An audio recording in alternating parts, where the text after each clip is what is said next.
Allahu Akbar, Allahu Akbar, Allahu Akbar, walillahi alhamd. Allahu Akbar, Allahu Akbar, la ilaha illallah.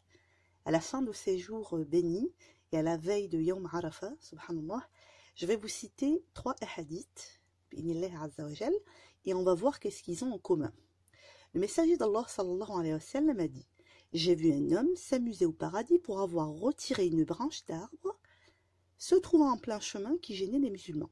لقد رأيت رجلا يتقلب في الجنة في شجرة قطعها من ظهر الطريق كانت تؤذي المسلمين. Dans une autre version du hadith, un homme passa devant la branche d'un arbre qui barrait la route aux passants. Il se dit: par Allah, je vais enlever cette branche pour qu'elle ne nuise plus aux musulmans, et il fut introduit pour cela au paradis, au Tril al-Jannah. Question: est-ce que cet homme, en enlevant cette branche d'arbre, savait qu'il allait rentrer au paradis juste pour cet acte-là, yani subhanallah, pour cette œuvre pieuse? Est-ce que cet homme savait que cela allait lui permettre l'accès au paradis? Non, certainement non. Deuxième hadith. D'après Abu Huraira, radiyallahu anhu, un homme qui marchait a été pris d'une très forte soif.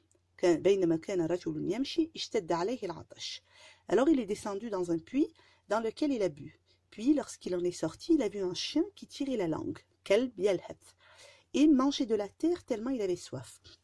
L'homme a dit: il a atteint un niveau de soif comme le mien.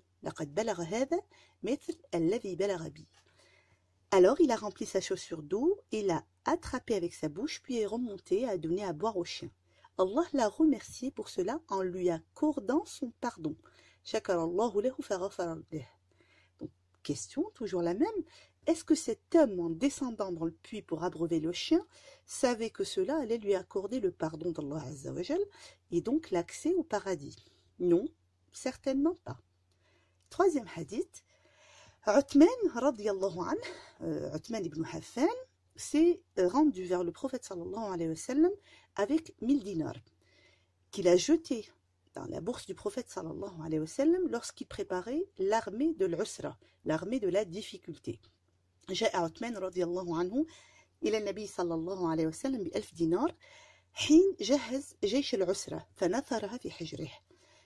Et alors le prophète sallallahu alayhi wa sallam a commencé à tourner les pièces et de dire: ce que Uthman fera après ce jour ne lui nuira pas. Ce que Uthman fera après ce jour ne lui nuira pas. ما ضر عثمان ما عمل بعد اليوم ما ضر عثمان ما عمل بعد اليوم.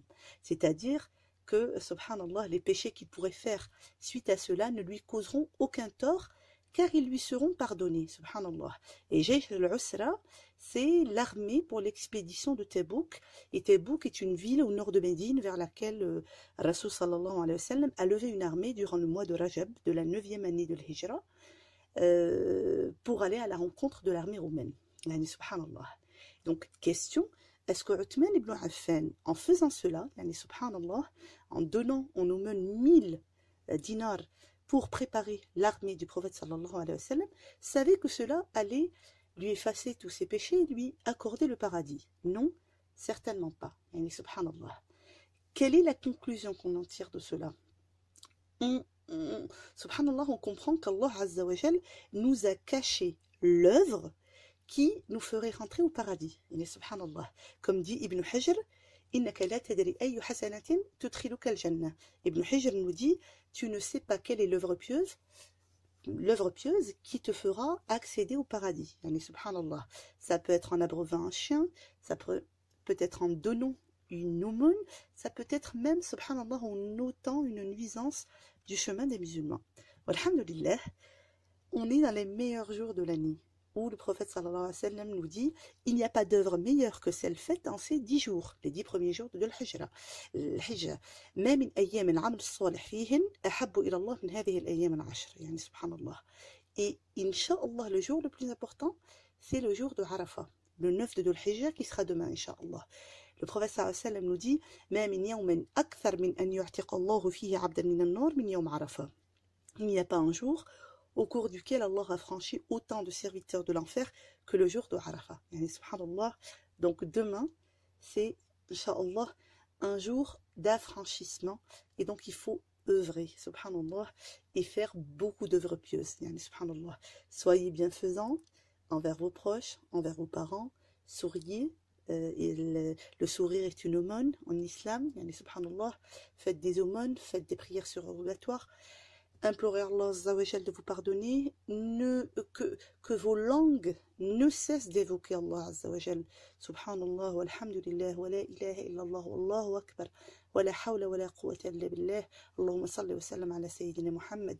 Répétez ces paroles, répétez ces trésors en boucle, incha'Allah, toute la journée de demain. Barakallahu fikum. Wassalamu alaikum wa rahmatullahi ta'ala wa barakatuh.